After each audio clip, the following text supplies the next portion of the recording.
بسم اللہ الرحمن الرحیم رب زدنی علما لقد كان لكم في رسول الله أسوة حسنة لمن كان يرجو الله واليوم الآخر وذكر الله كثيرا یقیناً تمہارے لیے رسول اللہ میں عمدہ نمونہ موجود ہے ہر اس شخص کے لیے جو اللہ کی اور قیامت کے دن کی توقع رکھتا ہے اور بکثرت اللہ کی یاد کرتا ہے۔ الحمدللہ کفا وسلام علی عباد اللہ اصطفیٰ، اما بعد۔ محترم بھائی اور عزیز ساتھیو، اللہ عز و جل کی ذات وہ واحد ذات ہے جو بغیر کسی نمونے کے، بغیر کسی آئیڈیل اور سابقہ نموذج کے کوئی بھی کام کرنے کی طاقت رکھتا ہے۔ یہ صرف اللہ کی ذات ہے۔ بدیع السماوات والارض سورہ بقرہ اور سورہ انعام وغیرہ میں اس کا یہ نام ذکر کیا گیا ہے۔ اللہ کی ذات کے علاوہ ہر انسان کوئی بھی کام کرنے کے لیے کسی نمونہ، قدوہ، آئیڈیل کا محتاج ہوتا ہے۔ حتیٰ کہ ہمارے نبی امام الانبیاء علیہ الصلاۃ والتسلیم سے اللہ عز و جل نے فرمایا فاصبر کما صبر اولو العزم من الرسل، آپ ویسے ہی صبر کریں۔ فاصبر کما صبر اولو العزم من الرسل، آپ ویسے ہی صبر کریں جیسے اولو العزم پیغمبروں نے صبر کیا ہے۔ اور اس طرح کی مثالیں قرآن مجید میں اور بھی آپ کو مل جائیں گی۔ عام انسانوں کے لیے ایک ایسے کامل ذات کے نمونے کو اختیار کرنے کی کس قدر ضرورت ہے، اس سے آپ ایسے ہی اندازہ کر سکتے ہیں۔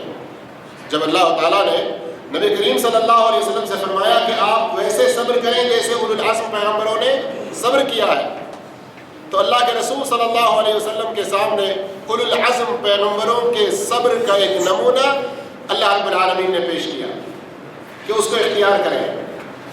اس سے آپ اندازہ لگائیں کہ عام انسانوں کے لیے ایک کامل ذات کا نمونہ اختیار کرنے کی ضرورت کس قدر عظیم ہے۔ اور ہم عموماً انسانوں کو دیکھتے ہیں کہ جو بھی انسان جس کسی نوعیت کے علم و ہنر سے اس کا تعلق ہو، وہ ضرور اپنے سے زیادہ ماہر، زیادہ تجربے کار کا نمونہ اختیار کرتا ہے۔ عام نوجوانوں کی زندگی میں دیکھ لیں کہ ہمارے ملکوں میں کرکٹ کے شوقین بہت زیادہ پائے جاتے ہیں۔ اب جو لڑکا فیلڈنگ میں نام کمانا چاہتا ہو تو فیلڈنگ میں مشہور کھلاڑی کے مختلف میچوں کا وہ نظارہ کرتا ہے۔ جسے سپر بیٹنگ کرنی ہو وہ فیمس بیٹسمین کی نقل کرتا ہے، وغیرہ وغیرہ۔ اب ہم تمام انسانوں کو اللہ رب العالمین نے کس لیے پیدا کیا؟ اس لیے کہ ہم سب اپنی مکمل زندگی اللہ کی بندگی میں گزاریں۔ ہم کو اللہ نے اس لیے پیدا کیا کہ ہم سب اپنی مکمل زندگی اللہ کی بندگی میں گزاریں۔ یہ کیسے گزارنا ہے؟ آج جبکہ زمانے کی ترقی کی وجہ سے نت نئے مسائل پیدا ہوتے جا رہے ہیں، ان حالات میں ہم اپنی زندگی میں مختلف شعبوں میں اللہ کے احکام پر کیسے عمل کر سکتے ہیں؟ یہ چیز بڑی بڑی ڈگریاں حاصل کرنے والوں کو سمجھ میں نہیں آتی۔ مفکرین قوم، تھنک ٹینکرز جنہیں کہا جاتا ہے، برسوں بیٹھ کر سوچ بچار کرتے ہیں، کوئی نمونہ وہ بنانے کی کوشش کرتے ہیں کہ عوام کے سامنے پیش کریں جس پر وہ چل کر سرخرو ہوں، لیکن پھر بھی وہ فیل ہوتے ہوئے نظر آتے ہیں۔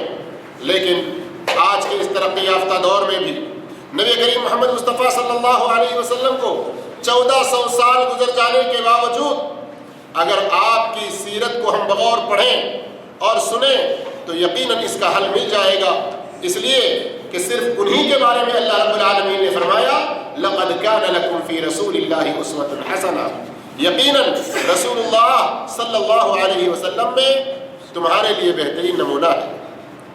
یہاں زندگی کے کس پہلو میں آپ نمونہ ہیں یہ ان الفاظ میں واضح طور پر نہیں بتایا گیا، لیکن عربی گرامر کے اعتبار سے اسوۃ حسنۃ یہ لفظ نکرہ ہے، نکرہ استعمال ہوا ہے، جس سے یہ بات خود بخود سمجھ میں آتی ہے کہ یہ نمونہ زندگی کے کسی ایک پہلو میں نہیں بلکہ ہر پہلو میں ایک باپ کی حیثیت سے بچوں کی کیسے تربیت کریں، فاطمہ کے پیارے ابو کو نمونہ بنائیں، شوہر کی حیثیت سے بیویوں سے کیسے سلوک کریں، خدیجہ و عائشہ کے شریک حیات کو نمونہ بنائیں، ایک معلم کی حیثیت سے شاگردوں کو کیسے تعلیم دیں، ابو ہریرہ وغیرہ کے معلم محمد صلی اللہ علیہ وسلم کو نمونہ بنائیں، جنگی معاملات میں کیا طور طریقہ اختیار کریں، بدر احد و خندق کے چیف آف آرمی محمد رسول اللہ صلی اللہ علیہ وسلم کو نمونہ بنائیں، لوگوں پر حکومت کیسی کرنی ہے، سیاست کیسی چلانی ہے، دین کے اختلاف کے باوجود ہر ایک کے ساتھ کس طرح کا سلوک کریں، حاکم مدینہ محمد بن عبداللہ صلی اللہ علیہ وسلم کو نمونہ بنائیں۔ اور اگر میں زندگی کے مختلف شعبوں کو گناتا چلا جاؤں تو وقت ساتھ نہیں دے گا، الغرض زندگی کے ہر شعبے میں آپ کو نمونہ بنانا ہے، اس لیے آپ کی سیرت کو جاننے کی بہت سخت ضرورت ہے۔ اب تک صرف ایک پہلو سے ہم نے گفتگو کی اور یہ ثابت کیا کہ تمام انسانوں کے لیے آپ کے سیرت کو جاننے کی کیوں اشد ضرورت ہے۔ آئیے انتہائی اختصار کے ساتھ کچھ دوسرے پہلوؤں پر بھی غور کرتے ہیں۔ آپ جانتے ہیں کہ نبی اکرم صلی اللہ علیہ وسلم پر ایمان لائے بغیر ہمارا اسلام میں داخل ہونا یا اسلام میں رہنا صحیح نہ ہوگا جب تک لا الہ الا اللہ کے ساتھ محمد رسول اللہ کی گواہی نہ دیں۔ تو اب آپ رسول اللہ صلی اللہ علیہ وسلم کی سیرت کو جانے بغیر کیسے آپ پر ایمان لا سکتے ہیں؟ بلکہ آپ پر ایمان لانے کا جو مقصد ہے وہ آپ کی سیرت کو جانے بغیر مکمل کیسے ہو سکتا ہے؟ اسی لیے آپ صحیح حدیثوں میں پڑھیں گے کہ کئی اعرابی آ کر آپ سے پوچھتے ہیں کہ آپ کون ہیں، پھر پوچھتے ہیں کہ آپ کی تعلیم کیا ہے۔ وہ حدیثیں تفصیلاً بیان کرنے کی یہاں گنجائش نہیں ہے، صرف اتنا کہوں گا کہ جب اللہ کے رسول صلی اللہ علیہ وسلم کا ایک قاصد ہرقل کو دعوت دینے کے لیے پہنچا تو اس موقع پر ابو سفیان کو بلا کر اس نے پوچھا اللہ کے رسول صلی اللہ علیہ وسلم کے بارے میں، ان کے نسب نامے کے بارے میں، کیا ان میں کسی نے اس سے پہلے بھی نبوت کا دعویٰ کیا؟ کیا کوئی ان کے اندر بادشاہ گزرا ہے کہ جن کی اس بادشاہت اور سلطنت کو دوبارہ وہ حاصل کرنے کی کوشش کر رہا ہو؟ ہرقل دعوت، اسلامی دعوت اس کے پاس پہنچی تو نبی کریم صلی اللہ علیہ وسلم کے بارے میں یہ تفصیلی خبریں کیوں جان رہا ہے؟ اس لیے کہ رسول اللہ صلی اللہ علیہ وسلم کے بارے میں جانکاری حاصل کرنا انتہائی ضروری ہے۔ دنیا میں ایمان مکمل ہونے کے لیے، ہمیں ایک صحیح مسلمان کامل طور پر بننے کے لیے آپ کی سیرت کو جاننے کی ضرورت بہت زیادہ ہے۔ جب آپ مسلمان ہونے کے ناطے زندگی گزاریں گے اور اس دنیا سے گزر کر جب آپ آخرت میں جائیں گے اور اس کی پہلی منزل قبر میں قدم رکھیں گے، مسلمان ہو یا غیر مسلم، ہر ایک سے پوچھا جائے گا دوسرا سوال کیا ہے؟ وہ من نبی، کہ آپ کا نبی کون ہے؟ دوسری روایتوں میں ہے کہ وہ کون ہے جو آپ کی طرف نبی بنا کر، مبعوث بنا کر بھیجا گیا؟ تو اس وقت مومن ہوگا تو جواب دے گا محمد صلی اللہ علیہ وسلم، رسول اللہ صلی اللہ علیہ وسلم کو۔ اگر ہم تفصیلاً نہ جانیں اور آپ کی سیرت طیبہ کا مطالعہ نہ کریں تو قبر میں یہ جواب دینا آسان کیسے ہو سکتا ہے؟ دنیا میں انسان کی یہ فطرت ہے کہ جس کو وہ دوست بناتا ہے، جس سے وہ محبت کرتا ہے، اس کی زیادہ سے زیادہ معلومات رکھتا ہے۔ قرآن سورہ مائدہ میں اللہ نے بتلایا کہ مومنوں کا پہلا دوست اللہ ہے تو دوسرا اللہ کے رسول ہیں، انما ولیکم اللہ ورسولہ۔ تو اب اللہ کے رسول صلی اللہ علیہ وسلم کی سیرت کی جانکاری اگر حاصل نہ کریں تو یہ آپ کی دوستی کا تقاضا کیسے پورا ہوگا؟ ہمیں یہ کہا گیا کہ جب تک آپ اپنے ماں باپ سے، بال بچوں سے، سارے لوگوں سے بڑھ کر رسول اللہ صلی اللہ علیہ وسلم سے محبت نہیں کریں گے تو آپ کا ایمان صحیح نہیں ہوگا، پورا نہیں ہوگا۔ اب پیارے حبیب صلی اللہ علیہ وسلم کی ہسٹری جانے بغیر، آپ کا اتہاس پڑھے بغیر، آپ کی حیات طیبہ کا مطالعہ کیے بغیر ہم کیسے آپ کی محبت کے سچے دعویدار ہو سکتے ہیں؟ ان سب کے ساتھ ساتھ اگر دنیا میں صحیح ہدایت پر رہ کر آخرت میں رب کی رحمت کا حقدار بننا چاہتے ہیں تو پھر آپ صلی اللہ علیہ وسلم کی اتہاس، آپ کی حیات طیبہ کا مطالعہ کرنا انتہائی ضروری ہے، اس کے بغیر کوئی چارہ نہیں ہے۔ اس لیے کہ اللہ عز و جل نے فرمایا وَاتَّبِعُوهُ لَعَلَّكُمْ تَهْتَدُونَ، ان کی پیروی کرو شاید کہ تم ہدایت یافتہ ہو۔ آپ صلی اللہ علیہ وسلم کے شب و روز کے معاملات کی جانکاری، آپ صلی اللہ علیہ وسلم کے شب و روز کے معاملات کی جانکاری حاصل کیے بغیر آپ کی مکمل اتباع اور پیروی نہیں کی جا سکتی۔ عبادات ہوں، اخلاق ہوں، معاملات ہوں اور کسی بھی طرح کے زندگی کے شعبے کے کوئی بھی مسائل ہوں، تمام میں اللہ کے رسول صلی اللہ علیہ وسلم کو صحیح نمونہ بنانے کے لیے آپ کی سیرت کو جاننا بھی انتہائی ضروری ہے۔ اسی لیے ہم دیکھتے ہیں کہ صحابہ اکرام، حضرت علی بن الحسین سے روایت ہے کہ وہ اپنی اولاد کو ویسے ہی نبی کریم صلی اللہ علیہ وسلم کی سیرت سکھلایا کرتے تھے جیسے قرآن کی صورتیں سکھلایا کرتے تھے، اور اسی طرح کی بات دوسرے صحابہ اور تابعین سے جو مروی ہے۔ اس لیے میرے بھائیوں، اسی مقصد کے پیش نظر فضیلت الشیخ مقصود الحسن حفظہ اللہ کو یہ زحمت دی گئی کہ وہ ہر 15 دن میں ایک مرتبہ کم سے کم، مہینے میں 2 مرتبہ کم سے کم ہمارے درمیان تشریف لائیں اور مختلف حلقوں میں نبی کریم صلی اللہ علیہ وسلم کی سیرت پیش کریں۔ اور میرے بھائیوں، نبی کریم صلی اللہ علیہ وسلم کی سیرت مختلف کیسٹوں سے، سیڈیوں سے کسی طرح بھی سننے کی کوشش کی جاتی ہے، لیکن یہ یاد رکھیں کہ اللہ رب العالمین نے خود اپنے کلام پاک میں جا بجا مختلف انداز میں نبی کریم صلی اللہ علیہ وسلم کی زندگی کے مختلف پہلوؤں کو اجاگر کیا، اور کلام پاک کے علاوہ نبی کریم صلی اللہ علیہ وسلم کی صحیح احادیث بھی ہیں، ان سے ہی ہم کو نبی کریم صلی اللہ علیہ وسلم کی سیرت کو جاننے کی کوشش کرنا چاہیے۔ ورنہ آپ کی محبت کا دعویٰ کرنے والوں میں جنہوں نے غلو کیا، غلو کے شکار ہو کر آپ صلی اللہ علیہ وسلم کی سیرت میں ایسی باتیں بھی جوڑ دیں جو کہ آپ کے شایان شان نہیں ہیں، اور کچھ لوگوں نے صرف عقیدت و محبت میں آپ کے بارے میں لکھا یا بیان کیا، تو پھر اس میں ایسی کوتاہی ان سے ہوئی کہ وہ قرآن میں اللہ کے نبی کی جو سیرت بیان ہوئی ہے، صحیح حدیثوں میں جو اللہ کے رسول کی سیرت بیان ہوئی ہے، ان کا وہ صحیح طور پر مطالعہ نہ کر سکے، جس کی وجہ سے بہت ساری چیزوں کی کمی رہ گئی ہے۔ لیکن ہم سلف صالحین کے مسلک سے جڑے ہوئے ایک اچھے قرآن و حدیث کے ماہر عالم کے ذریعے اللہ کے رسول صلی اللہ علیہ وسلم کی سیرت کو سنیں، صرف ایک قصہ گوئی کے طور پر نہیں، بچوں کو سنانے کے لیے، نوازوں پوتوں کو سنانے کے لیے دادی دادی کی کہانی کی طرح سے نہیں، بلکہ ہماری زندگی میں عمل کرنے کی غرض سے سننا ہے۔ تو یہ بھی لازم ہے کہ ہر درس کے یا سیرت کے ایک حصے کو سننے کے بعد اس میں ہمارے لیے کیا دروس و عبر ہے، موجودہ دور میں ہم آج کے سنے ہوئے درس سیرت کے حصے سے کیا عملی طور پر سبق حاصل کر سکتے ہیں، یہ چیزیں بھی انشاءاللہ شیخ محترم بیان کرنے والے ہیں۔ شیخ محترم کا تعارف آپ جانتے ہی ہیں، اس لیے میں مزید وقت اس میں نہیں لگاؤں گا۔ اگر آخر میں وقت ملا تو اس سلسلے میں ماہر القادری کی ایک نظم انشاءاللہ آپ کے گوشے گزار کی جائے گی۔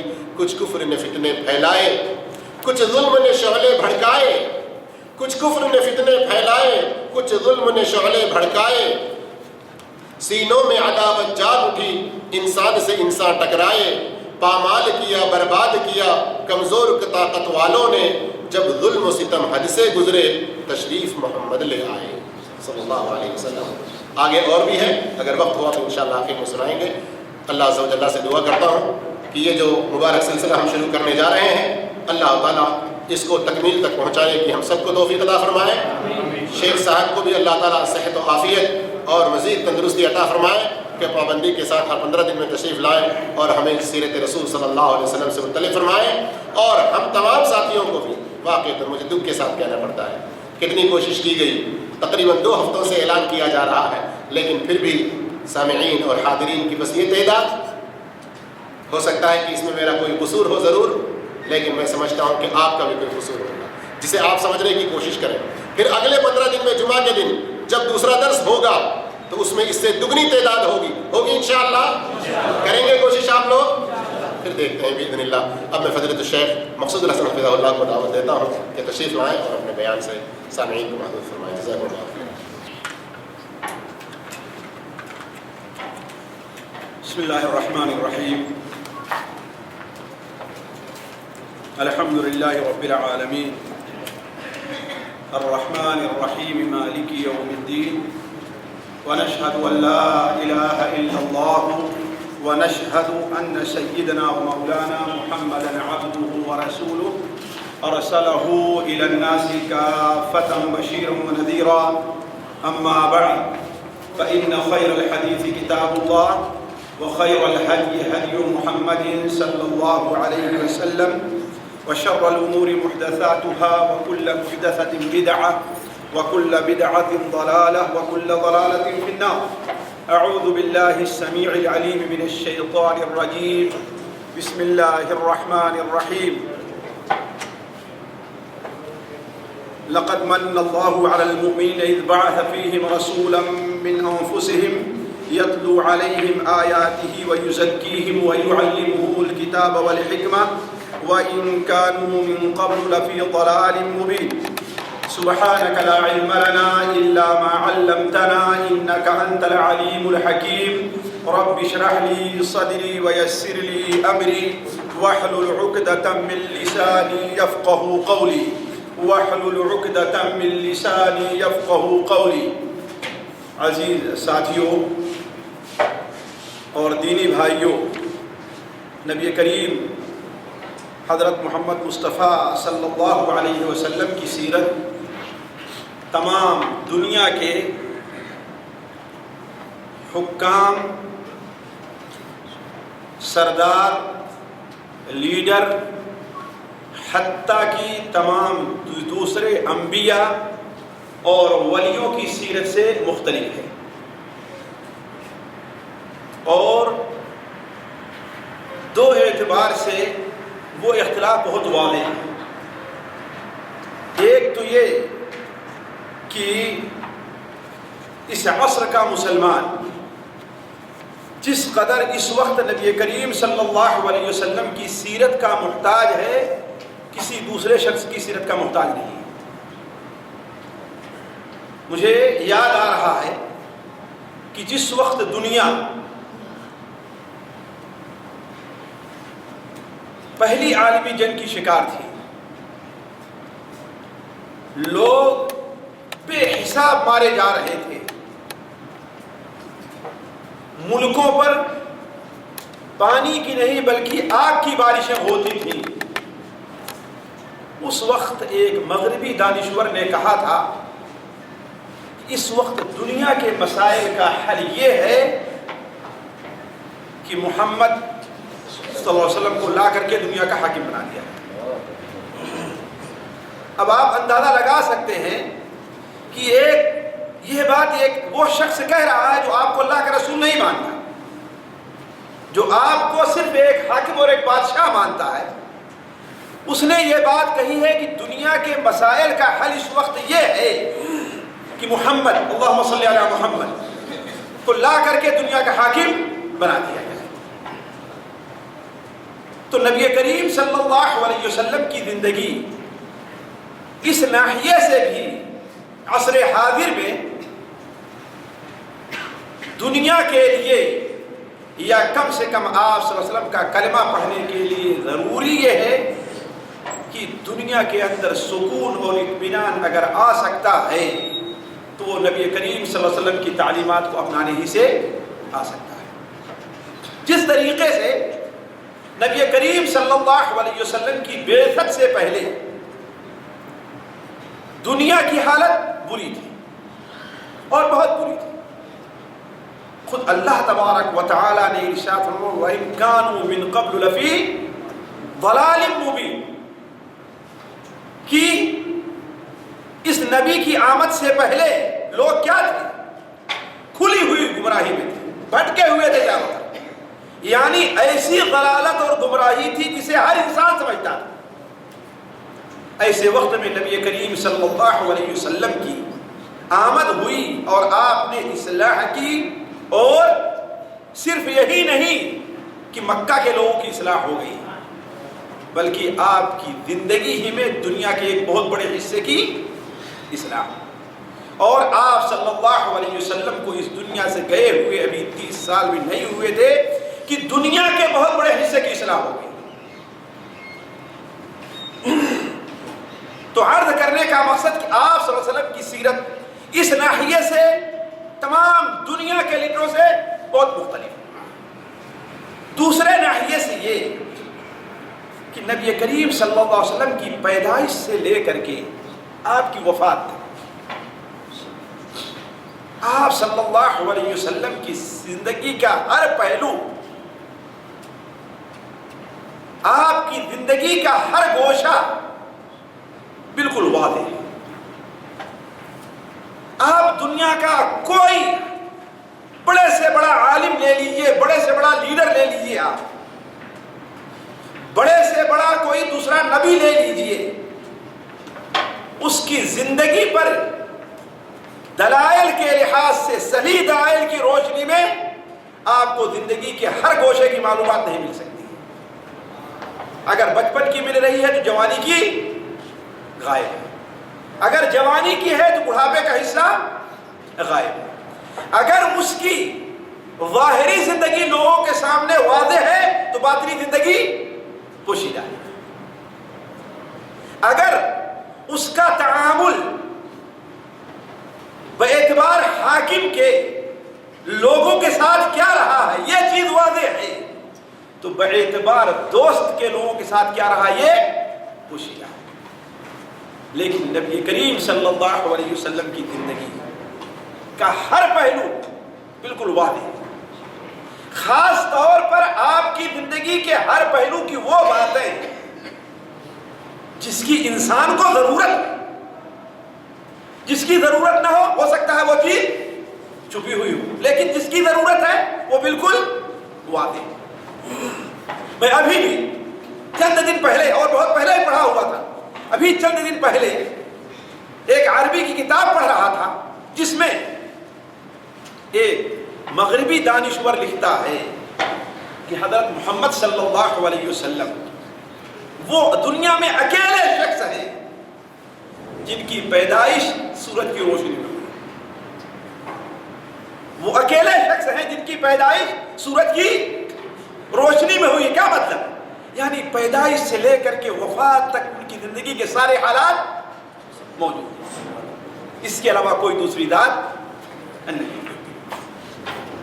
لیکن ساتھیوں، بدقسمتی سے مسلمان اور خود اپنے آپ کو نبی کریم صلی اللہ علیہ وسلم کا پیروکار کہنے والا، آپ صلی اللہ علیہ وسلم کی زندگی سے، آپ کی تعلیمات سے اور آپ کی زندگی کے مختلف گوشے سے بالکل ہی ناواقف۔ اگر ابھی پوچھا جائے تو کتنے لوگ ہیں جنہیں نبی کریم صلی اللہ علیہ وسلم کے بیویوں کے نام معلوم نہیں؟ حتیٰ کہ بہت سے لوگوں کو یہ پتہ نہیں ہوگا کہ نبی کریم صلی اللہ علیہ وسلم مکہ مکرمہ میں کتنا دن رہے، اس کے بعد آپ کہاں گئے۔ بہت سے لوگوں کو اس کی خبر نہیں۔ آخری عالمیہ ہے نا، جبکہ جیسا کہ بھی شیخ نصیر الدین صاحب بیان کر رہے تھے کہ نبی کریم صلی اللہ علیہ وسلم کی تعلیمات، آپ کی سیرت کا حاصل کرنا مختلف ناحیے سے بہت ضروری ہے۔ بلکہ ساتھیوں، جو اس وقت جدید تعلیم یافتہ لوگ ہیں اور مغرب کی جو ظاہری ترقی ہے، چاہے یورپ کی شکل میں ہے یا امریکہ کی شکل میں، اس سے اس قدر مرعوب ہے کہ ان کے نزدیک دوستی اور دشمنی کا کیا معیار ہے وہ ختم ہو گیا کہ ہمیں کس سے دوستی رکھنی چاہیے اور کس سے دشمنی ہونی چاہیے، کس کی مدد کرنی چاہیے اور کس کی مدد سے ہمیں اپنا ہاتھ کھینچ لینا چاہیے، کس کی مدد ظاہر میں کرنی چاہیے اور کس کی نہیں، بلکہ خالص اپنے اعتبار سے جو ان کی مصلحتیں ہیں اسی کے اعتبار سے ساری باتیں چل رہی ہیں۔ لیکن نبی کریم صلی اللہ علیہ وسلم کی سیرت کا اگر مطالعہ کیا جائے تو معلوم ہوگا کہ جو شخص نبی کریم صلی اللہ علیہ وسلم کا کلمہ نہیں پڑھ رہا ہے، وہ چاہے جس جگہ کے رہنے والا ہے، یہود کی شکل میں ہے، نصارہ کی شکل میں ہے، مجوس کی شکل میں ہے، کسی بھی شکل میں ہے، وہ اسلام اور مسلمانوں کا خیر خواہ نہیں ہو سکتا۔ وہ اسلام اور مسلمانوں کا خیر خواہ نہیں ہو سکتا۔ کیوں؟ اس لیے کہ نبی کریم صلی اللہ علیہ وسلم کی اصل لڑائی جو اہل مکہ سے تھی، زمین کے لیے تھی، جائیداد کے لیے تھی، آپس میں کسی مکان کے لیے تھی، لڑائی اصل کس بات کی تھی؟ لا الہ الا اللہ، اسے ماننے اور اپنی زندگی میں اسے اپنانے کے طور پر تھی۔ تو اصل چیز سیرت کے مطالعے سے یہ معلوم ہوتا ہے کہ ایک مسلمان کو اپنے دل کے اندر اور اپنے معاملات میں معادات اور موالات کا جو جذبہ ہونا چاہیے وہ کس کے ساتھ اور کیسے ہونا چاہیے۔ خیر، اللہ تبارک و تعالیٰ کا نام لے کر کے نبی کریم صلی اللہ علیہ وسلم کی سیرت سے متعلق آپ کے سامنے چند باتیں، اس لیے کہ آپ کی مکمل سیرت بیان کرنا یہ ایک بڑا مشکل کام ہے، اور اس پر مجھ جیسا کم علم، جس کا علم کم، جس کے پاس اسلوب نہیں، جس کا انداز بیان اتنا دلچسپ نہیں، وہ نبی کریم صلی اللہ علیہ وسلم کی سیرت کہاں بیان کر سکتا ہے؟ یہ کام بڑے بڑے اہل علم اور علماء کا ہے، لیکن یہاں پر یہ بات ہو کہ کچھ نہ ہو، یہاں پر انسان کو کھانے کے لیے بریانی نہ مل سکتی ہو تو اس کا یہ مطلب نہیں کہ اسے ایک سینڈوچ بھی نہ پیش کر دیا جائے۔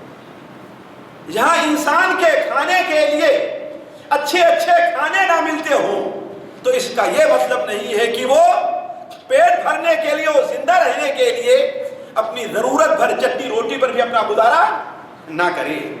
اس لیے جو کچھ مجھ سے ہو سکتا ہے، کوشش یہ رہے گی ساتھیوں کہ نبی کریم صلی اللہ علیہ وسلم سے متعلق جو بات بیان کی جائے وہ صحیح دلائل کی روشنی میں ہو، اس لیے کہ عمومی طور پر لوگوں نے نبی کریم صلی اللہ علیہ وسلم کی سیرت جو لکھی ہے اور بیان کی ہے ان میں اس چیز کا لحاظ بہت کم رکھا ہے کہ کیا چیز ثابت ہے اور کیا چیز ثابت نہیں ہے۔ نتیجہ کیا نکلتا ہے کہ بہت سی ایسی چیزیں جو ثابت نہیں ہیں، عام پڑھے لکھے لوگ اس کو بنیاد بنا کر کے اس سے مسائل اخذ کرنا شروع کر دیتے ہیں، اس سے مسائل اخذ کرنا شروع کر دیتے ہیں۔ لہذا کوشش یہ ہوگی کہ نبی کریم صلی اللہ علیہ وسلم کی سیرت کے وہی پہلو یا وہی باتیں آپ کے سامنے رکھی جائیں جو صحیح یا معتبر دلائل سے ثابت ہو۔ دوسری بات یہ کوشش کی جائے گی کہ ہر درس کے شروع میں یا کبھی کبھی درمیان میں بعض ایسے مسائل جس کی ہمیں ضرورت ہے یا آپ کی سیرت سے کہ اس حصے سے ہمیں کیا سبق لینا چاہیے وہ چیزیں آپ کے سامنے رکھی جائیں گی۔ اللہ تعالیٰ سے دعا ہے کہ اللہ تعالیٰ ہمیں اس مقصد میں کامیاب کرے، ہمیں کہنے کی توفیق عطا فرمائے اور آپ لوگوں کو سننے اور ہم تمام لوگوں کو اس کے مطابق اپنی زندگی بنانے کی توفیق عطا فرمائے۔ ساتھیوں، نبی کریم صلی اللہ علیہ وسلم آپ کا نام ہر شخص جانتا ہے۔ آپ کا نام جو سب سے مشہور نام ہے وہ محمد بن عبداللہ، آپ کے دادا عبد المطلب ہاشم کے بیٹے، ہاشم قریش سے تھے۔ قریش حضرت اسماعیل علیہ السلام کی اولاد میں سے، اور حضرت اسماعیل علیہ السلام حضرت ابراہیم علیہ السلام کے بیٹے۔ حضرت ابراہیم علیہ السلام اصل رہنے والے عراق کے ایک شہر بابل اور بالضبط اور کے رہنے والے تھے، جس کا صرف آج نام باقی رہ گیا ہے اور اس کی کوئی تاریخ کے اندر اس کا کوئی پتہ نہیں ہے۔ حضرت ابراہیم علیہ السلام کی قوم بت پرست اور ستاروں پر یقین رکھتی تھی۔ حضرت ابراہیم علیہ السلام نے انہیں بہت سمجھانے کی کوشش کی، بتلایا، سمجھایا، دلائل سے ثابت کیا، عقلی دلائل سے ثابت کیا، لیکن جب قوم ماننے کے لیے تیار نہ ہوئی، حتیٰ کہ خود ان کے گھر میں ان کے والد ان کی بات ماننے کے لیے تیار نہ ہوئے۔ ساتھیوں، اگر بالضبط کہا جا سکتا ہے تو حضرت ابراہیم علیہ السلام پر صرف 2 آدمی ایمان لے آئے ہیں، صرف 2 آدمی ایمان لے آئے. وہ کون؟ ایک بیوی اور دوسرا کون؟ بیٹا حضرت لوط علیہ السلام، جو بھتیجے تھے. حضرت ابراہیم حضرت لوط علیہ السلام جو آپ کے بھتیجے تھے، یہ دونوں صرف اسلام قبول حضرت ابراہیم علیہ السلام پر، سارا اور لوط علیہ السلام. حتیٰ کہ حضرت ابراہیم علیہ السلام بڑے پریشان ہوئے، زک ہو کر کے اب قوم کے اوپر حملہ کرنا شروع کر دیا. علل اعلان ان کے بتوں کو برا بھلا کہنا شروع کر دیا، قوم سے مناظرے شروع کر دیے اور کہا کہ ما هذه التماثيل التي انتم لها عاكفون هل ينفعونكم او يضرون. آخر یہ بت، یہ مورتیاں جس کے سامنے تم ٹھہرے کھڑے ہوئے ہو، آخر یہ کیا چیز ہے؟ آیا کچھ نفع اور نقصان کے مالک ہیں؟ حضرت ابراہیم علیہ السلام دلائل سے ثابت کیا کہ نفع اور نقصان کے مالک نہیں. تو آخر میں ان کی قوم کے پاس کوئی جواب یہ نہیں تھا، صرف یہ کہ انا وجدنا آباءنا لها عابدین، ہم نے اپنے باپ دادا کو اس کی عبادت کرتے ہوئے پایا ہے. حضرت ابراہیم علیہ السلام نے کہا کہ اس طریقے سے تم لوگ نہیں مانو گے، یقین مانو انہیں میں توڑ کر کے رکھ دوں گا ایک دن. اور یہی ہوا. قوم ایک دن کسی میلے میں گئی، حضرت ابراہیم علیہ السلام نے موقع پایا اور جا کر کے توڑ کے تمام بتوں کو برابر کر دیا اور سب سے بڑے بت کو رہنے دیا اور کلہاڑا بھی اس کے گردن پر لٹکا دیا. ظاہر بات لوگوں کو معلوم تھا کہ یہی دھمکی دے رہا ہے، یہی برا بھلا کہہ رہا ہے. جب واپس آئے تو حضرت ابراہیم علیہ السلام بلائے گئے سامنے. حضرت ابراہیم علیہ السلام نے اس وقت بھی ان کے سامنے حجت پیش کر دی، کہا پوچھو ان سے اگر یہ بات کرنا جانتے ہیں. ساری قوم کے لوگوں نے اپنا سر جھکا لیا، کہا تمہیں معلوم ہے کہ یہ بات کرنا نہیں جانتے. کہا اف لکم لم تعبدون من دون اللہ، برا ہے تمہارا اور ان کا برا ہے جن کو تم اللہ کو چھوڑ کے جن کو پوجتے ہو. قوم نے یہ فیصلہ کر لیا کہ اب انہیں کیا کرنا ہے، آگ میں جلا دینا. حضرت ابراہیم علیہ السلام کے لیے آگ جمع کی گئی، آگ میں ڈالا گیا. لیکن اللہ تبارک و تعالیٰ کا حکم یہ کہ آگ صرف 2 چیزوں کو جلاتی ہے، باقی سے نہیں جلائیں. وہ 2 چیزیں کیا تھیں؟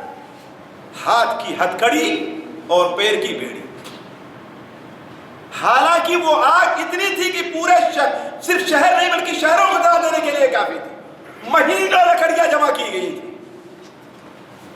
لیکن ہاتھ کی ہتھکڑی جلتی ہے اور پیر کی بیڑی. لوگ تو یہ خوش تھے کہ ہمارے معبودوں کو برا کہنے والے کا خاتمہ ہو گیا، نام و نشان کہیں باقی نہیں رہ جائے گا.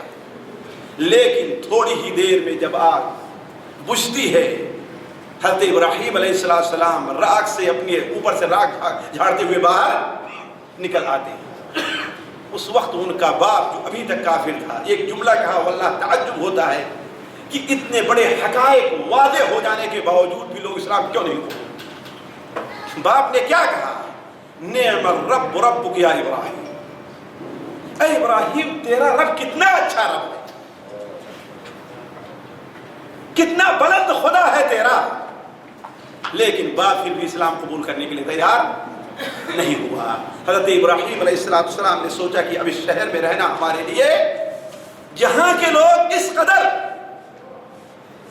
بے عقلہ بن جائیں کہ اتنے بڑی دلیلیں دیکھ لینے کے باوجود بھی ہمارے اوپر ایمان لانے کے لیے تیار نہیں، لہذا شہر کو چھوڑ کر کے نکل گئے.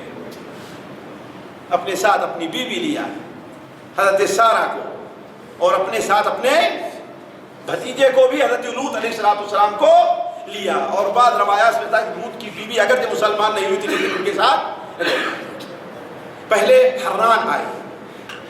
حران آج بھی یہ ترکیہ اور سوریہ کے درمیان میں ایک جگہ شام میں تھے.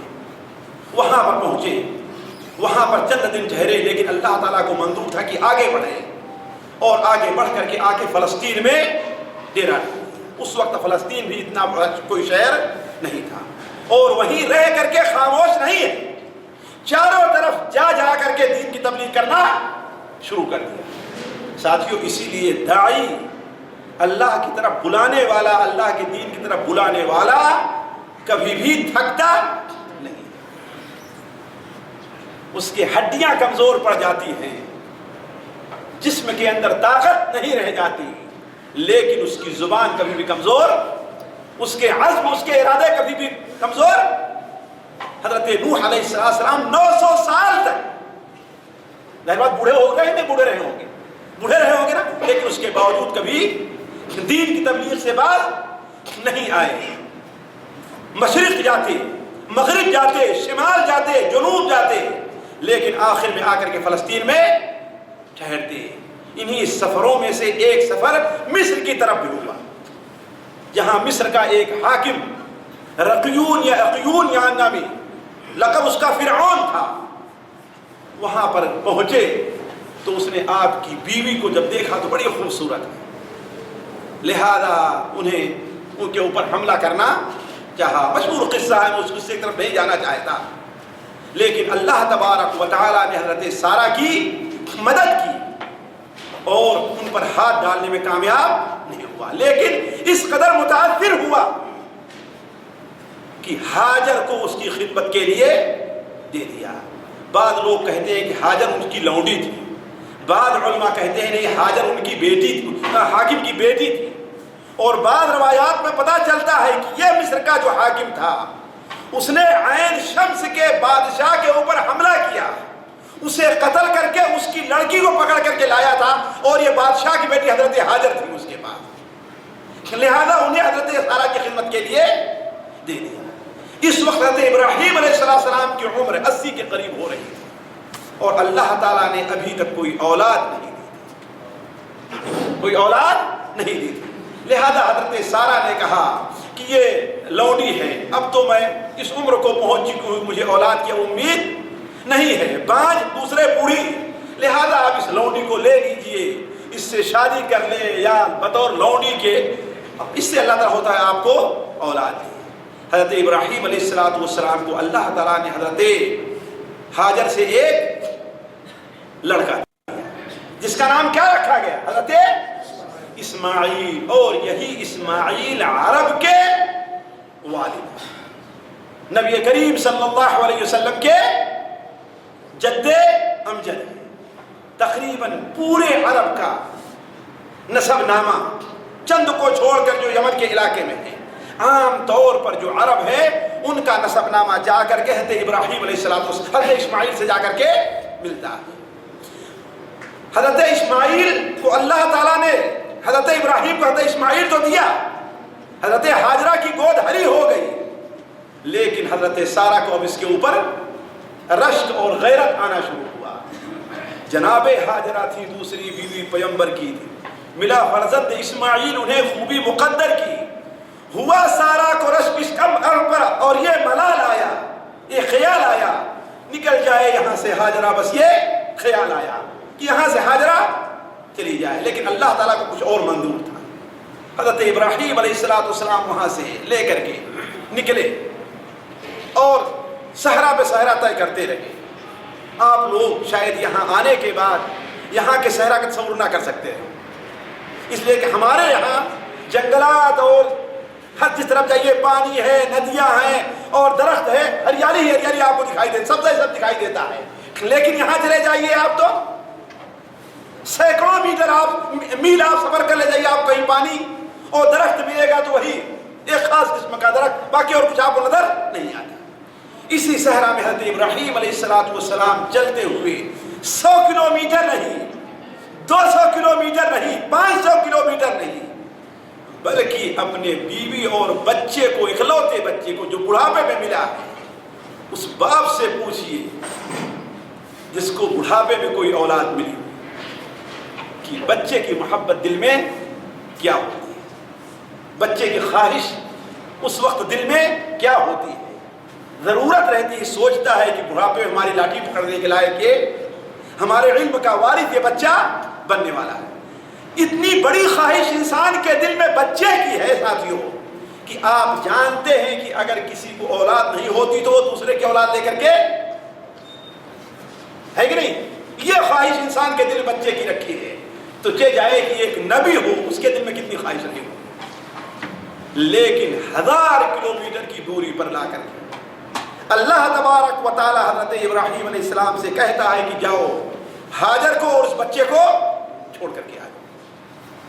چنانچہ حضرت ابراہیم علیہ سفر کرتے کرتے کرتے پورے جزیرے عربیہ کو طے کرتے کرتے مکہ مکرمہ میں آ گئے، اور اسی جگہ پر بچے کو رکھا جہاں بالضبط آج زمزم کا کنواں ہے۔ آج سے جو لوگ 15-20 سال پہلے عمرہ کرنے گئے رہے ہوں گے وہ جانتے رہے ہوں کہ زمزم کا کنواں کس جگہ پر ہے۔ آپ نے دیکھا کہاں سے؟ خانہ کعبہ کو جو دروازہ ہے اس سے جنوب مشرق کی طرف، اس سے جنوب مشرق کی طرف مشکل سے 10 میٹر کا فاصلہ رہا ہوگا، مشکل سے 10 میٹر بلکہ اور کم رہا ہوگا۔ اوپر لکھا ہوا تھا بیر زمزم، اب تو اس کو مٹا دیا ہے، اس کو مٹا دیا ہے۔ اور جہاں پر خانہ کعبہ ہے ایک ٹیلے کی شکل تھی، جہاں پر کوئی گھر وغیرہ نہیں بنا تھا، ایک ٹیلے کی شکل تھی۔ اوپر سے جس طرف صفا اور مروہ ادھر سے پانی آتا تھا اور اس جگہ کو کاٹ کر کے دائیں اور بائیں سے نکل جاتا تھا۔ اور وہیں پر خصوصاً حجر اسود کے سامنے ایک چھوٹا سا درخت تھا، وہیں پر حضرت ابراہیم علیہ السلام نے لایا اور اپنی بیوی کو اور بچے کو بیٹھا دیا۔ اور تعجب یہ ہے ساتھیوں کہ حضرت ابراہیم علیہ السلام نے بیوی بچوں سے یہ نہیں، کہ بچہ تو سمجھ کے لائق تھا ہی نہیں، بیوی سے یہ نہیں بتلایا کہ تجھے یہاں پر چھوڑ کر کے جانا ہو، یہ نہیں بتایا۔ وہیں پر بچے کو رکھا اور پھر اسی طرف پیچھے کی طرف، یعنی صرف صفا اور مروہ کے درمیان سے وادی ہے حجون کی طرف چھوڑ کر کے نکلے۔ حضرت حاجر نے دیکھا کہ بیٹھایا، کچھ بات نہیں کی، کچھ بولے نہیں، ایک برتن میں تھوڑا مشک میں تھوڑا سا پانی ہے اور ایک زنبیل میں تھوڑی سی کھجور ہے، یہاں نہ کوئی آدمی ہے، نہ آدمی ذات ہے، نہ کوئی شہر ہے، نہ کوئی بات، کوئی مونس ہے، نہ کوئی غمخوار ہے، آخر یہ کیا ہے؟ آگے بڑھتے ہیں حضرت ابراہیم علیہ السلام، وہ پیچھے آگے بڑھتی ہے حضرت حاجر، ابراہیم ابو اسماعیل، لیکن آواز نہیں سنتے، سن رہے لیکن جواب نہیں دیتے، بلکہ جب بیوی کی آواز سنی تو اور تیز بھاگے، حضرت حاجر اور آگے بڑھی۔ حضرت ابراہیم مڑ کر کے دیکھ بھی نہیں رہے کہ کہیں بیوی اور بچے کی محبت میں اللہ تعالیٰ کے حکم کے تعمیل کے اندر فرق نہ پڑ جائے۔ ساتھیوں سوچیں وہاں پر کیا رہا ہوگا، پتھر، معمولی سے ادھر ادھر کے درخت، اور خاص طور پر مکے کی گرمی آپ لوگ جانتے ہیں کیا۔ آخر میں حضرت حاجر نے کہا کہ اچھا یہ تو بتائیے، کیا اللہ تعالیٰ نے آپ کو یہ حکم دیا ہے کہ مجھے یہاں پر چھوڑ کر کے جانا، یا کیوں ایسا کر رہے ہیں آپ؟ تو حضرت ابراہیم علیہ السلام نے کہا کہ ہاں اللہ تعالیٰ کا یہ حکم ہے۔ حضرت حاجر نے اس وقت ایک جملہ کہا تھا، اذا لا یضیعنا اللہ، تب تو اللہ تعالیٰ ہمیں ضائع اور برباد نہیں کرے گا، اللہ تعالیٰ ہماری حفاظت کرے گا۔ اور آگے بڑھے، جب تقریباً حدیبیہ جہاں پر آج وہاں پر پہنچے تو ایک چھوٹا سا ٹیلا تھا، اس ٹیلے پر کھڑے ہو کر کہتے ابراہیم علیہ السلام نے دعا کی جو سورہ ابراہیم کے اندر ہے، ربنا انی اسکنت من ذریتی بواد غیر ذی زرع عند بیتک المحرم، اے اللہ تعالیٰ آپ کے حکم کے مطابق ہم نے اپنی اولاد کو آپ کے مبارک گھر کے پاس لا کر کے ٹھہرا دیا ہے، ایک ایسی زمین میں نہ جہاں پانی ہے نہ جہاں کوئی کھیتی ہے۔ وہاں سے دعا کی اور دعا کے بعد رخصت ہو گئے۔ حفیظ جالندھری نے حضرت ابراہیم علیہ السلام کی دعا کو بڑے اچھے انداز میں پیش کیا ہے۔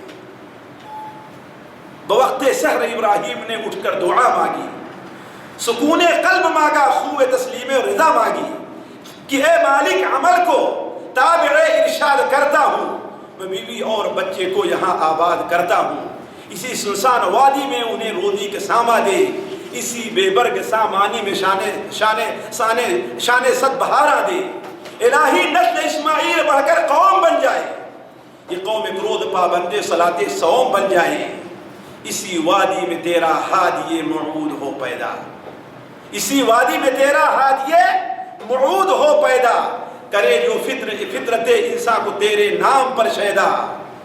اب بشارت تیری سچی ہے، تیرا وعدہ بھی سچا ہے. بشارت تیری سچی ہے، تیرا وعدہ بھی سچا ہے. بس اب تو ہی محافظ ہے، یہ بیوی ہے، یہ بچہ ہے. اے اللہ تعالیٰ تو اس کی حفاظت کرنے والا ہے. حضرت ہاجر حضرت اسماعیل کو لے کر کے وہیں پر رک گئی. کھجور کھاتی، پانی پیتی، دودھ ہوتا اور بچہ دودھ پی کر کے آرام سے سو جاتا. اللہ بہتر جانتا ہے 1 دن 2 دن 3 دن ہفتے کتنے گزرے، اللہ بہتر جانتا ہے. اللہ اس کی کوئی تاریخ میں نہیں ہے، اللہ بہتر جانتا ہے. یہاں تک کہ وہ پانی ختم ہو گیا. اللہ تعالیٰ کی آزمائش دیکھیے، اور کھجور بھی ختم ہو گئی. جب حضرت ہاجر نہ کچھ کھائے گی نہ پیے گی تو بچے کے لیے دودھ کہاں سے آئے گا؟ نتیجہ یہ ہے کہ ایک وقت آیا کہ بچہ بھوک اور پیاس سے رونے لگا، تل ملانے لگا. حضرت ہاجر سے رہا نہیں گیا، اس لیے کہ مکہ کو آپ جانتی ہیں، مکے میں سردی میں بھی گرمی رہا کرتی ہے. خاص طور پر کھلا میدان ہو، گرم پتھر ہو وہاں پر، جو مکے کے پتھر آپ لوگوں نے دیکھا ہے، تو اس کی خوبصورت کیا ہوگی. وہاں پر کیا ہے، صحرا ہی صحرا تھا، چٹانہ ہی چٹانیں تھی. جناب ہاجرہ اور ایک بچہ 2 ہی جانے تھی، اور کوئی نہیں وہاں پر. پانی بھی وہاں سے سمندر کا کھارا پانی 80 کلومیٹر دوری پر تھا. جدہ سمندر کا پانی جو تھا وہ بھی کھارا پانی ہے. کتنی دوری پر ہے؟ 80 کلومیٹر کی دوری پر ہے. نہ کوئی گاڑی ہے، نہ حتیٰ کہ کوئی جاننے والا بھی نہیں ہے کہ یہاں کوئی معصوم بچہ پڑھ رہا ہے. تو حضرت ہاجر نے ایک چٹان پر، اسی درخت کے نیچے جہاں آج کوئی چاہے زمزم ہے، جس کا نشان آج نہیں ہے، اس لیے میں کہا جو 15 سال پہلے جو بھائی رہے ہوں گے وہاں پر دیکھے ہوں گے بیر زمزم وہیں پر لکھا ہوا ہے. آج میرے ساتھ ہو آپ تو میں شاید اس جگہ کی بالضبط نشاندہی کہہ سکتا ہوں، کر سکتا ہوں کہ جہاں پر بیر زمزم لکھا ہوا تھا. لیکن یہ ہے کہ خانہ کعبہ جو ہے اس سے آپ جنوب مشرق کی طرف، گویا صفا کی طرف جب آپ چلیں تو مشکل سے 5-10 میٹر کے درمیان میں وہاں پر ایک جگہ پر زمزم کا پانی تھا، وہیں پر لیٹایا. اور دائیں بائیں دیکھتی ہیں تو قریب میں سب سے اونچی پہاڑی صفا دکھائی دیتی ہے. اس پر جاتی ہیں، کھڑے ہو کر کے چاروں طرف دیکھتی ہیں کہیں پر پانی کا نشان ہے کہ نہیں ہے. کوئی نہیں تو بھاگتی ہے، دیکھتی ہے سامنے ایک پہاڑی دکھائی دے رہی ہے 800 میٹر کی دوری پر، یعنی مروہ پہاڑی. وہاں بھاگ کر کے جاتی ہیں. درمیان میں جہاں وادی ہے تیز چلتی ہیں. کیوں؟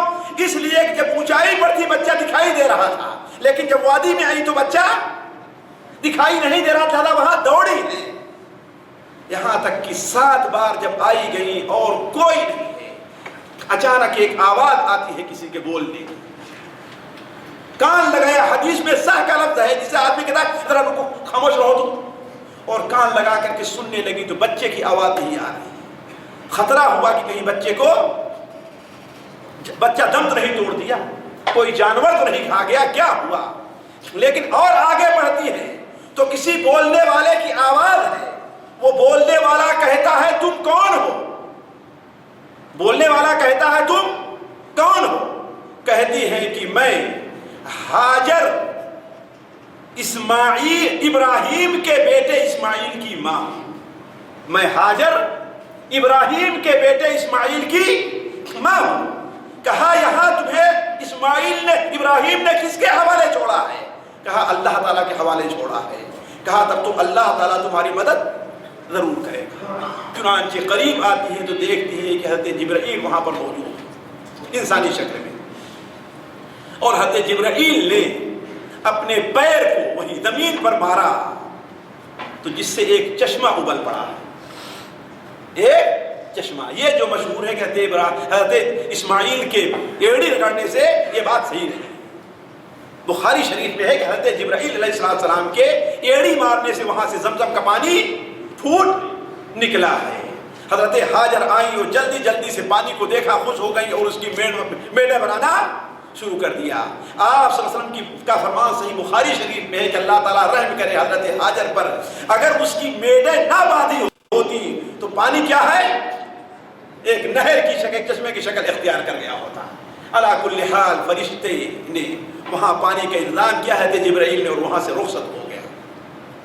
یہی پانی ساتھیوں، دنیا میں صرف ایک پانی یہ ہے جو انسان کے کھانے اور پانی دونوں کو کام دیتا ہے. موجودہ دور کے بھی ایک شخص نے قسم کھا کر کے بیان کیا کہ 5 دن تک میں مستقل صرف زمزم کے پانی پر زندہ رہا، وہی پانی پیتا رہا اور کوئی چیز نہیں کھائی.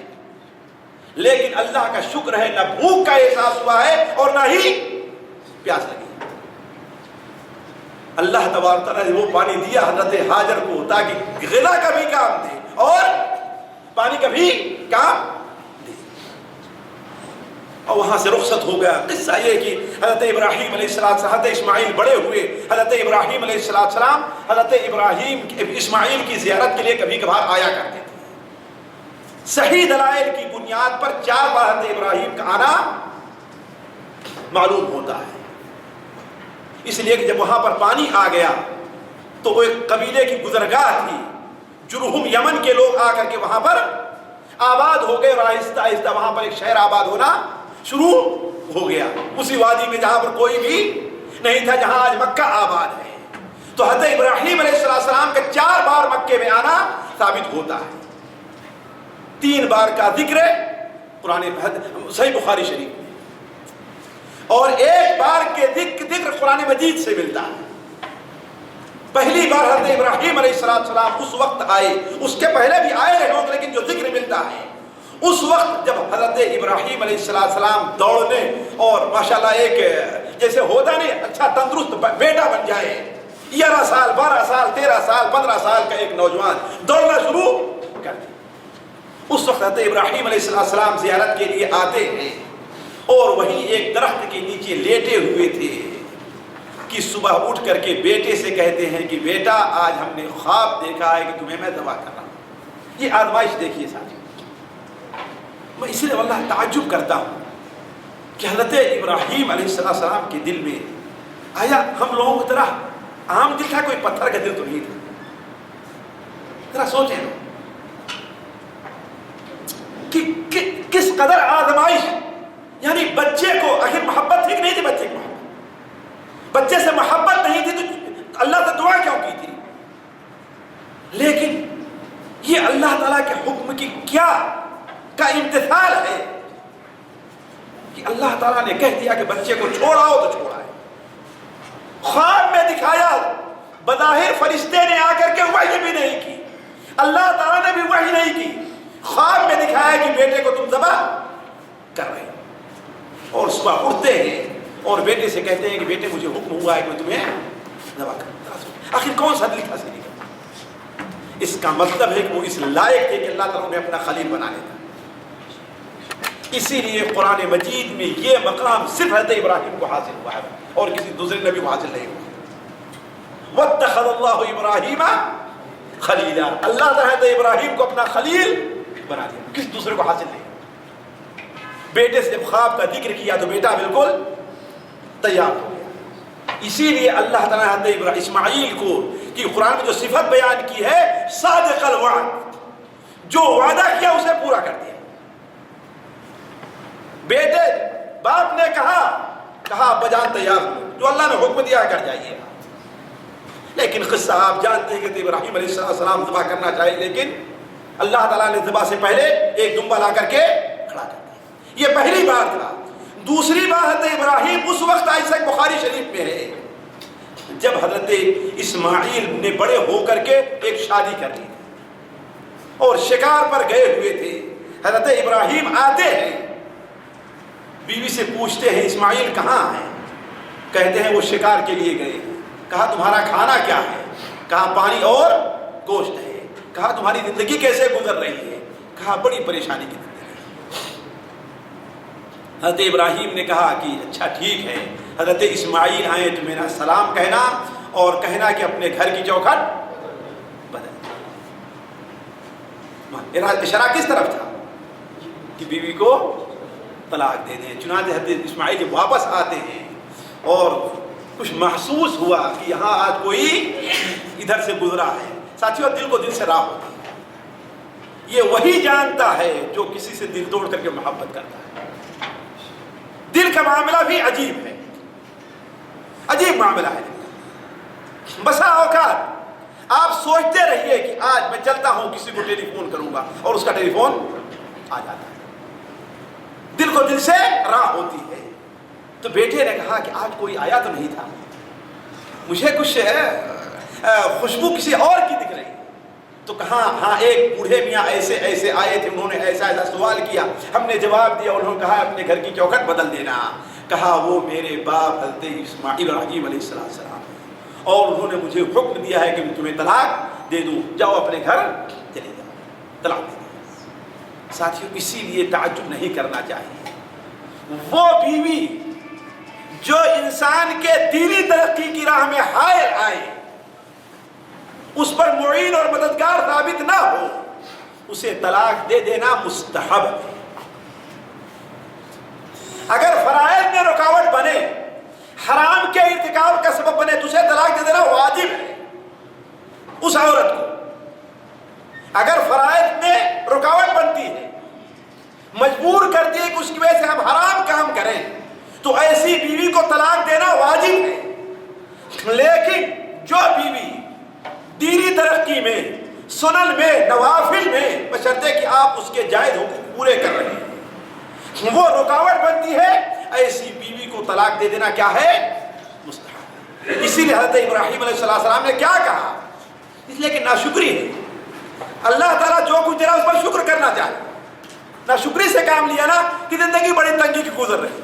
زمزم کا پانی میسر ہے, اللہ تعالیٰ کے مبارک گھر میں ہے, نبی کی تو بہو ہے, نبی کی بیوی ہے, اور اس پر ناشکری کر رہی ہے تو, لہذا اسے طلاق دینے کی. اس کے بعد حضرت اسماعیل علیہ السلام نے ایک بنو جرہم مداد ابن عمرو کے جو سردار تھے ان کی بیٹی سے شادی کیا. حضرت ابراہیم دوسری بار آئے, تیسری بار آئے اور پوچھا تو کہا کہ ہاں شکار کے اس بار بھی گئے ہوئے. ذرا یہ دیکھیے 2 دن 3 دن انتظار کر کے بیٹے کی آمد کے انتظار نہیں کرتے.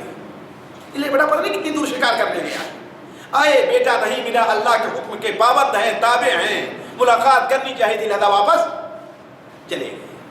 اس سے بھی پوچھا تو اس نے کہا کہ ہاں شکار کے لیے گئے ہیں. کہا زندگی کیسی گزرے؟ کہا کہ اللہ کا شکر ہے جس حال میں ہے, پانی مل جاتا ہے, کھانے کے لیے گوشت مل جاتا ہے, اور کیا ہمیں چاہیے. کہتے ہیں کہ جب اسماعیل آئے تو اس سے سلام کہنا اور کہہ دینا اپنے گھر کی چوکھٹ کو باقی رکھیں, اپنے گھر کی چوکھٹ کو باقی رکھیں. حضرت اسماعیل جب آئے انہیں احساس ہوا تو بیوی نے واقعہ بیان کیا. حضرت اسماعیل نے کہا کہ ہمارے باپ تھے اور انہوں نے کہا کہ تمہیں باقی رکھا جائے. اس کے بعد آخری بار کب آئے؟ جب حضرت اسماعیل کی عمر تقریباً 30 35 40 کے قریب ہوئی, اور اللہ تعالیٰ نے حضرت ابراہیم کو حکم دیا کہ یہاں پر گھر بنایا جائے, ایک بیت اللہ کی تعمیر. حضرت اسماعیل ابراہیم تشریف لے آئے اور بیٹے سے کہا کہ اے بیٹے, اللہ تعالیٰ نے مجھے یہاں پر اپنا ایک گھر بنانے کے لیے کہا ہے, کیا تم میری مدد کرو گے؟ حضرت اسماعیل تیار ہو گئے تو باپ بیٹوں نے مل کر کے وہاں پر ایک گھر بنایا جو آج خانے کعبہ بیت اللہ کے نام سے جانا, کعبہ شریف کے نام سے جانا جاتا ہے. حضرت اسماعیل علیہ السلام کو اللہ تبارک و تعالیٰ نے اس کے بعد نبوت عطا فرمائی اور رسول و نبی دونوں بنایا, رسول اور نبی دونوں بنایا. جو بنو جرہم, بنو اسماعیل اور پاس پڑوس میں جو لوگ تھے ان کی طرف نبی بنا کر کے بھیجے گئے تھے. وَاذْكُرْ فِي الْكِتَابِ إِسْمَاعِيلَ إِنَّهُ كَانَ صَادِقَ الْوَعْدِ وَكَانَ رَسُولًا نَبِيًّا وَكَانَ يَأْمُرُ أَهْلَهُ بِالصَّلَاةِ وَالزَّكَاةِ وَكَانَ عِندَ رَبِّهِ مَرْضِيًّا. حضرت اسماعیل علیہ السلام کو اللہ تبارک و تعالیٰ نے 12 بیٹے دیے. آج ہم 2 بیٹوں میں پریشان ہو جاتے ہیں اور اس کے بعد نسبندی اور اس کے لیے سوچنا شروع کر دیتے ہیں, ہے کہ نہیں؟ یہ فطرت کے خلاف ہے, یہ سنت کے خلاف ہے. حضرت ابراہیم اسماعیل کو اللہ نے 12 بیٹے دیے جن میں 2 بیٹوں کا نام زیادہ ملتا ہے, نابت اور قیدار. نابت اور قیدار, یہی دونوں, جو بڑا تھا اسی کی اولاد میں سے اللہ کے رسول صلی اللہ علیہ وسلم, اور یہ دونوں نابت اور قیدار, اور زیادہ قریب ہے کہ قیدار کی اولاد سے آپ صلی اللہ علیہ وسلم ہیں. یہ دونوں حضرت اسماعیل کے بعد بیت اللہ کے متولی ہوئے. لیکن ان کے انتقال کے بعد ان کے نانا مداد ابن عمر نے بیت اللہ کی تولیت کو، اس کی ذمہ داری کو سنبھالا۔ اس طریقے سے بنو اسماعیل سے نکل کر کے خانہ کعبہ کی ذمہ داری کس خاندان میں آ گئی؟ بنو جرہم کے، جو آپ کے نانا ہیں، اور تقریباً 2 سال تک ان کے پاس رہی اور بنو اسماعیل بڑھتے رہے، پھولتے رہے، آگے بڑھتے رہے۔ مکہ، عرب، حتیٰ کہ عرب سے باہر بھی جا کر کے ان لوگوں نے سکونت اختیار کر لی۔ کچھ لوگ جو ہے شام کی طرف گئے، کچھ یمن کی طرف گئے، کچھ اردن کی طرف، کچھ مصر کی طرف، یعنی ان کی نسل بہت بڑی ہے۔ جیسا کہتے ہیں ابراہیم علیہ السلام نے کہا تھا الہی نسل اسماعیل بن کر قوم بن جائے۔ یہ قوم بہت بڑی ہے لیکن گمنامی کی زندگی بسر کرتی ہے، اس لیے کہ 2000 سال تک تقریباً بنو جرہم خانہ کعبہ کی تولیت میں رہے، لیکن آخر میں جب جانتے اصل مرکز سے دوری ہوتی ہے، اس کے بعد ان لوگوں نے حاجیوں پر ظلم کرنا شروع کر دیا۔ اسی درمیان میں یمن کے اندر سیل ارم کا واقعہ پیش آیا اور وہاں سے بنو خزاعہ جب عرب کے مکہ کے گرد آ کر کے آباد ہوئے تو کیا دیکھتے ہیں کہ بنو بکر جو بنو عدنان ہی کے حضرت اسماعیلی کے خاندان سے تھے، یہ لوگ بنو جو جرہم کو پسند نہیں کرتے، لہذا بنو خزاعہ نے ان کے ساتھ مل کر کے جرہم کو مار بھگایا۔ اور جرہم جب وہاں سے جانے لگے انہوں نے کیا کام کیا کہ زمزم کے پانی کو پاٹ دیا، زمزم کے کنویں کو پاٹ دیا۔ وہ کنواں بن گیا تھا لیکن اس کو پاٹ کر کے گئے کہ ہم یہاں سے جا رہے ہیں، جیسے ہوتا نہ ہم کھائیں گے نہ تمہیں کھانے دیں گے، لہذا زمزم کے کنویں کو پاٹ دیا اور وہاں سے چلے گئے۔ لیکن بنو خزاعہ ان پر کامیاب ہو گئے اور خانہ کعبہ کی تولیت انہوں نے سنبھالی۔ لیکن بنو خزاعہ جو تقریباً 500 سال تک کعبہ کے متولی رہے ہیں، یہ کوئی اچھے متولی ثابت نہیں ہوئے۔ انہی کی زمانے میں مکے اور عرب کے اندر شرک پھیلا ہے۔ مکے میں شرک پھیلنے کی 2 وجہ ہوئی ہے ساتھیوں۔ ایک تو بنو خزاعہ کا ایک شخص عامر ابن لحی جو انہی کے خاندان کا تھا، نبی کریم صلی اللہ علیہ وسلم فرمایا صحیح بخاری شریف میں کہ ہم نے جہنم میں دیکھا کہ اپنی اتڑیوں کو کھینچ رہا تھا۔ کیوں؟ اس لیے کہ عرب میں سب سے پہلے اول من صوب السوائب، شرک کی بنیاد اسی نے ڈالی۔ اور دوسری وجہ شرک کی یہ ہوئی ہے کہ مکہ کے رہنے والے خانہ کعبہ کے جو پڑوسی تھے، جب انہیں کہیں سفر میں جانا رہتا تھا تو بطور تبرک کے وہاں سے ایک پتھر لے کے جایا کرتے تھے۔ ساتھیوں اسی لیے غیر مشروع جو تبرک ہوتا ہے وہ شرک کی بنیاد ڈال دیتا ہے۔ شرک کی بنیاد کہاں سے شروع ہوتی ہے؟ یہیں سے، تبرک سے شروع ہوتی ہے۔ لہذا تبرک وہی جائز ہے جو شرعاً ثابت ہو۔ تو وہ لوگ پتھر لے کر کے جاتے تھے اور بطور تبرک کے اسے اپنے ساتھ رکھتے تھے، اور جب آتے تھے اسے اپنے ساتھ لے کر کے آتے تھے۔ آہستہ آہستہ ہوا کیا کہ جب مکے سے دور جاتے وہ پتھر رہا کرتا تو وہاں جن کے پاس جاتے وہ لوگ اسے بڑے اہتمام سے دیکھتے اور آہستہ آہستہ خانہ کعبہ کے ساتھ ساتھ اس کا طواف کرنا شروع کر دیا، اس پتھر کا طواف کرنا شروع کر دیا۔ جیسے آج ہمارے ہاں جو مزارات شروع میں بنے ہیں بسا اوقات صرف یادگار کے طور پر، پھر اس کے بعد لوگ برکت کے لیے بیٹھنا شروع کر دیے اور آج انہیں سے مانگنا شروع کر دیے۔ تو تبرک یہ پہلی بنیاد بنتی ہے کہ انسان کو شرک کے اندر ڈال دیتی ہے۔ تو بنو خزاعہ یہ کوئی اچھے ثابت نہیں ہوئے، لیکن اب اصل میں سوال یہ ہے کہ یہ بنو خزاعہ سے یہ خاندان یعنی بیت اللہ کی تولیت آخر نبی کریم صلی اللہ علیہ وسلم کے خاندان میں کیسے آئی ہے؟ آپ صلی اللہ علیہ وسلم کے خاندان میں ظاہر بات ہے بہت سے لوگ ہوئے لیکن کوئی تاریخ پر ابھر کر کے نہیں آئے۔ سب سے پہلے جو تاریخ پر ابھر کر کے آئے ہیں وہ قصی ہیں۔ یہ آپ صلی اللہ علیہ وسلم کے خاندان کے 5ویں آدمی ہیں۔ محمد ابن عبداللہ ابن عبد المطلب ابن ہاشم ابن عبد مناف ابن قصی آپ کے 5ویں جد امجد ہے۔ ان کی والدہ شام کی تھی، یہ چھوٹے ہی تھے تو ان کی والد جب انتقال ہو گیا کلاب کا تو ان کی والدہ انہیں شام لے کر کے اپنے ننیحال چلی گئی، لیکن جب کچھ بڑے ہوئے تو وہاں سے انہیں خیال پیدا ہوا کہ ہم تو یہاں کے رہنے والے ہیں نہیں، ہم تو اللہ تعالیٰ کے پیارے گھر مبارک گھر کے پاس کے رہنے والے ہیں، لہذا وہاں پر آئے اور اس وقت بیت اللہ شریف کے جو متولی تھے ان کی بیٹی حبی سے انہوں نے شادی کر لیا، حبی سے انہوں نے شادی کر لیا، اور یہ کوشش کرنے لگے کہ بنو خزاعہ سے بنو اسماعیل زیادہ حقدار ہیں اس گھر کی تولیت کی، وہ کس طریقے سے آئے، لہذا آہستہ آہستہ لوگوں کو ملایا، اور قریش کے جو لوگ دائیں بائیں پھیلے ہوئے تھے ان کو قریب کر کے خزاعہ سے زبردستی چھیننا شروع کر دیا اس کو۔ ایک لمبی لڑائی ہوئی جس کے اندر قصی غالب آ گئے اور انہوں نے خانہ کعبہ کی تولیت کو سنبھالا، اور قصی کے چند کام بڑے اہم ہیں۔ ایک کام تو یہ ہے کہ قریش کے جو لوگ ادھر ادھر بکھرے ہوئے تھے انہیں لا کر کے مکے میں خانہ کعبہ کے ارد گرد بسایا، اور دوسری چیز انہوں نے یہ کی ہے کہ دارالندوہ قائم کیا ہے جو ان کا پارلیمنٹ تھا، پارلیمنٹ کی حیثیت رکھتا تھا۔ اس کے علاوہ تیسرا کام ان کا یہ تھا کہ انہوں نے پورے قریش سے کہا کہ یہاں دور دور سے حاجی لوگ آتے ہیں، اللہ کے مہمان ہیں، لہذا ان کی خدمت کرنا، انہیں کھانا اور پانی دینا یہ ہمارا اپنا حق بنتا ہے۔ لہذا تمام قریش کے اوپر چندہ وقت لگا دیا، وہ پیسہ جمع ہوتا اور حاجیوں کو پانی پلایا جاتا، اور خاص طور پر منی اور مزدلفہ میں ان کے لیے کھانے وغیرہ کا انتظام ہوتا۔ یہ بڑا کام کیا قصی نے۔ قصی کے بعد ان کے 6 بیٹے تھے، عبد الدار، عبد مناف، عبد شمس اور ایک کا نام اور آتا ہے، 5-6 ہے۔ ان میں سب سے بڑے عبد الدار تھے، اور دوسرے عبد مناف تھے۔ عبد مناف ہی نبی کریم صلی اللہ علیہ وسلم کے جد امجد ہیں۔ تو عبد مناف ماشاءاللہ بڑے سمجھدار، بڑے ہوشیار، بڑے عقل مند تھے، لیکن عبد الدار کو کچھ آتا نہیں تھا، لہذا باپ نے کہا کہ عبد الدار کو میں خانہ کعبہ کا متولی بنا دے رہا ہوں تاکہ تم لوگوں کو دوسری طرف سے شرف اور بڑائی حاصل ہے، لہذا انہیں اس طرح سے بڑائی حاصل ہو جائے، اور تمام بیٹوں نے قبول کر لیا۔ لیکن عبد الدار کے انتقال کے بعد، عبد مناف کے انتقال کے بعد، اب شہزاد بھائیوں کے اندر یہ لڑائی چھڑ گئی، یہاں تک کہ مکہ میں قتل و خون اور غارت گری کی نوبت آ گئی۔ ایسا خطرہ ہوا کہیں دریا نہ بہ جائے خون کا، لہذا آپس میں حتیٰ کہ بنو عبد الدار اور بنو عبد مناف ان دونوں نے اپنے اپنے لوگوں کو اکٹھا کر لیا۔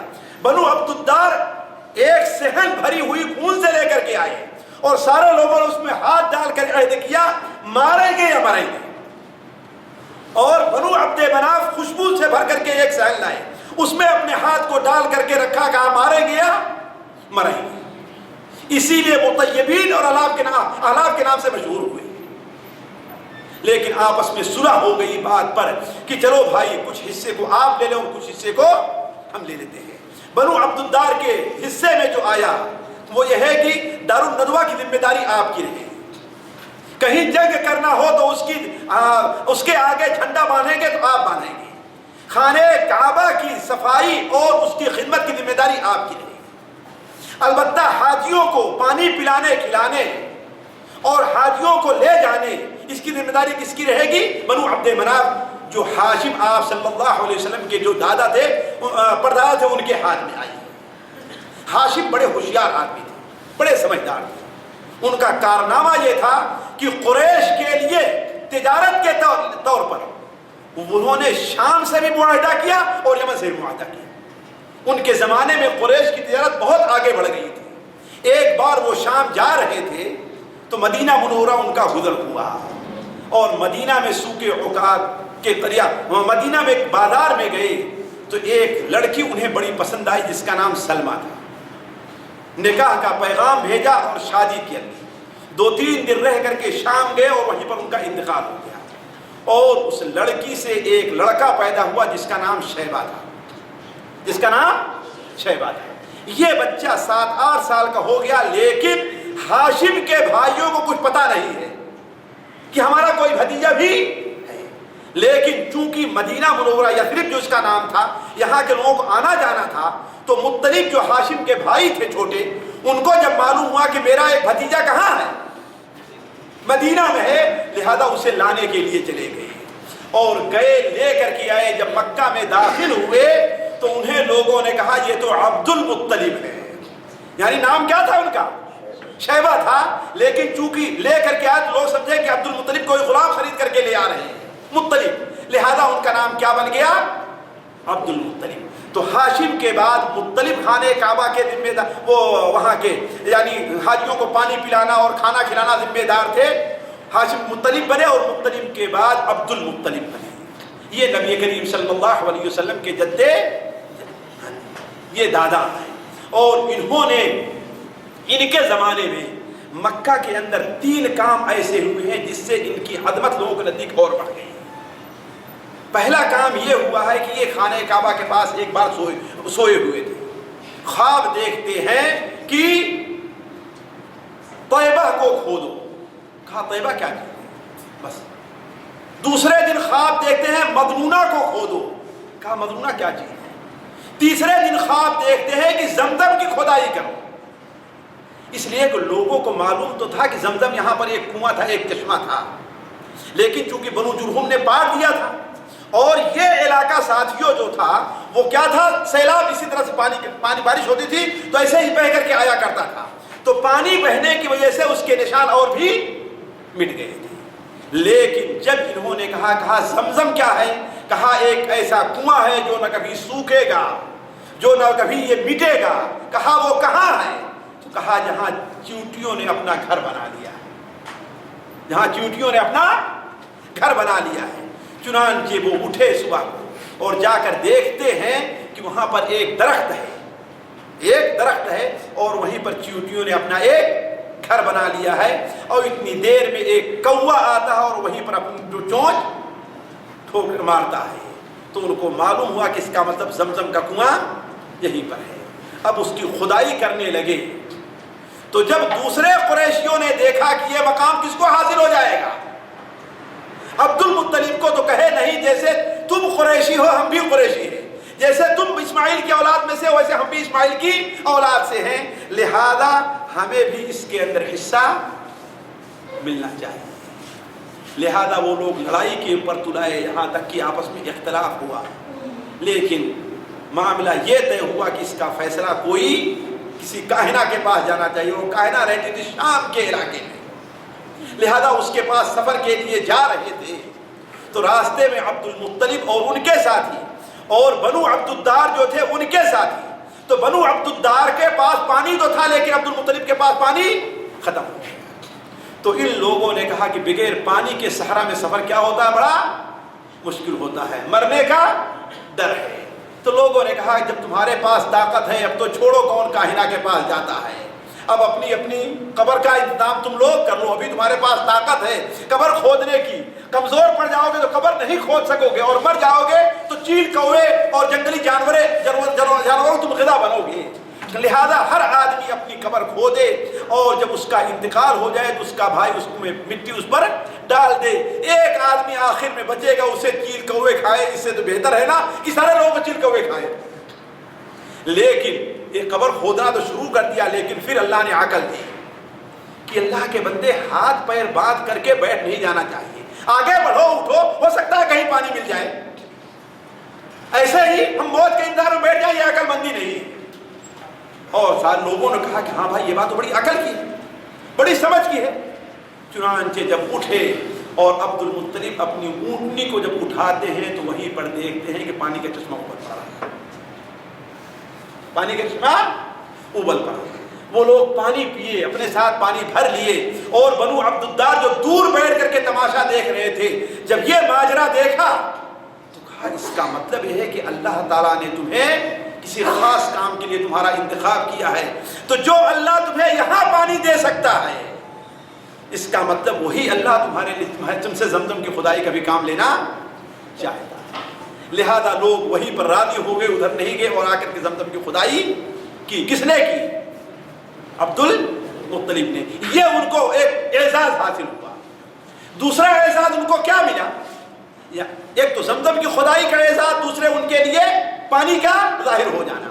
تیسرا اعزاز جو ان کا تھا وہ اصحاب فیل کا تھا، جس کے بارے میں سورہ فیل نازل ہوئی ہے کہ آپ نہیں دیکھا کہ اللہ تعالیٰ نے ہاتھی والوں کے ساتھ کیا ماجرا کیا؟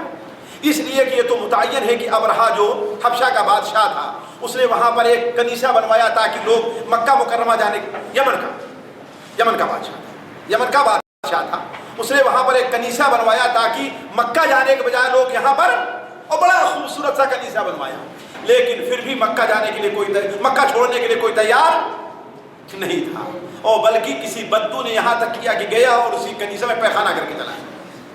یہ تاریخی اعتبار سے ہے، البتہ صحیح روایت سے یہ چیز ثابت نہیں ہے، کوئی بھی چیز ہوئی ہے، البتہ یہ ہے کہ وہ ہاتھی لے کر کے خانہ کعبہ کو اٹھانے آیا ہے، لیکن اللہ تبارک و تعالیٰ نے اسے اس میں پورا نہیں کیا۔ آج جہاں پر آپ لوگ عمرہ حج کرنے جائیں تو دیکھیں گے کہ بدایت حج مزدلفہ اور اس طرف ہے نہایت منی، یہی یہ وادی ہے جسے وادی مغمس کہا جاتا ہے، اسی وادی تک وہ لوگ پہنچے ہوئے تھے، اور اسی وادی میں ہاتھی کو روک دیا گیا، اس کے آگے ہاتھی بڑھا نہیں، اس کے آگے ہاتھی نہیں بڑھا ہے، اور اللہ تبارک و تعالیٰ نے چڑیوں کو بھیجا، ابابیل چڑیا، جنہوں نے اپنے پتھروں سے مار مار کر کے ہاتھیوں والوں کو ہلاک اور برباد کر دیا تھا۔ یہ دو واقعات پیش آئے، جس سے تین واقعات، جس سے عبد المطلب کا مقام اللہ تعالیٰ اور لوگوں کے نزدیک بہت ہی بڑھ گیا۔ اسی لیے جب عبد المطلب نے اپنے بیٹے عبداللہ کو قربان کرنا چاہا، وہ کیوں قربان کر رہے تھے اس کی کوئی صحیح روایت موجود نہیں ہے۔ جو کہا جاتا ہے کہ زمزم کی کھدائی کر رہے تھے سارے لوگ، ان کے مقابلے کے لیے یہ روایت صحیح نہیں ہے، البتہ اتنا ضرور ہے کہ انہوں نے نظر مانی تھی کہ جب میرے 10 بیٹے ہو جائیں گے تو میں ایک بیٹے کو اللہ تعالیٰ کے راستے میں ذبح کر دوں گا۔ چنانچہ جب 10 بیٹے ہو گئے اور سب سے محبوب ان کے بیٹے عبداللہ تھے، دیکھیے اللہ تعالیٰ کو کوئی کام کرنا رہتا اور بچانا رہتا تو اس لیے کیسے راستے پیدا کر دیتا ہے۔ لہذا عبد المطلب جب خانہ کعبہ کے پاس لے کر کے گئے اپنے 10 بیٹوں کو، اور ہر ایک کے نام قرآن نکالا، تو قرآن کس کے نام نکلا؟ عبداللہ کے نام۔ دوسری بار کس کے نام نکلا؟ عبداللہ کے۔ تیسری بار کس کے نام نکلا؟ عبداللہ۔ لوگوں نے ذبح کرنا چاہا تو ان کی پھوپھیاں عبداللہ کی بہنیں اور پھوپھیوں نے آ کر کے ہاتھ پکڑ لیا، اور وہ لوگ قریش کے عبدالدار کے جو ان کے خلاف تھے انہوں نے بھی آ کر کے ہاتھ پکڑ لیا، کہا آپ مکہ کے سردار مانے گئے ہیں، اگر آج آپ نے ایسا کیا تو کل کسی کا بچہ باقی نہیں، سارے لوگ اپنے بچے کو لا کے یہاں قربان کر دیں، اس لیے کہ آپ کا ایک مقام حاصل ہو گیا ہے آپ کو یہاں پر عرب میں، اللہ نے آپ کے لیے پانی دیا، آپ کے لیے زمزم کی کھدوائی کی، اور آپ کے مدد کی کس سے؟ ہاتھی والوں پر، چڑیوں سے، تو آپ کا ایک مقام ہو گیا، اگر آج آپ نے بچے کو یہاں پر ذبح کر دیا تو کل ایک سنت بن جائے۔ تو انہوں نے کہا کہ یہ کیسے ہو سکتا، ہم نے نظر مانی ہے۔ تو وہاں پر کہا گیا کہ ایسا کیجئے کہ 10 اونٹوں کو، 10 اونٹ ایک طرف رکھیے اور عبداللہ کو ایک طرف رکھیے۔ 10 اونٹ ایک طرف رکھے گئے، عبداللہ ایک طرف رکھے گئے، قرآن عبداللہ ہی کے نام نکلتا رہا، یہاں تک کہ 100 اونٹ پہنچ گئے۔ 100 اونٹ پہنچ گئے تو قرآن کس کے نام نکلا؟ اونٹوں کے نام۔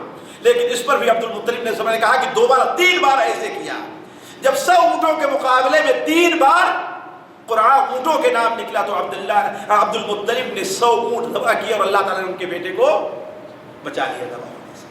اور یہی عبداللہ ہیں جو نبی کریم صلی اللہ علیہ وسلم کے والد ہیں۔ اب آگے کا حصہ یہیں پر ہم روک دے رہے ہیں اگلی مجلس کے لیے، اس لیے کہ ورق آ گیا ہے، لیکن ختم کرنے سے پہلے تھوڑی دیر میں 10-5 منٹ کے اندر ہم آپ کو اس طرف لے چلتے ہیں کہ آخر آج کا جو درس ہم نے سنا ہے اس سے ہمیں اور آپ کو سبق کیا لینا چاہیے۔ اور ساتھیوں میں سمجھتا ہوں کہ یہ بہت اہم ہے۔ پہلی چیز یہ ہے ساتھیوں کہ ہجرت کرنا، اللہ تعالیٰ کے راستے میں ایک شہر کو چھوڑ کر کے دوسرے شہر، ایک ملک کو چھوڑ کر کے دوسرے ملک چلا جانا، یہ اللہ تعالیٰ کے نزدیک بڑا محبوب کام اور نبیوں کی سنت ہے۔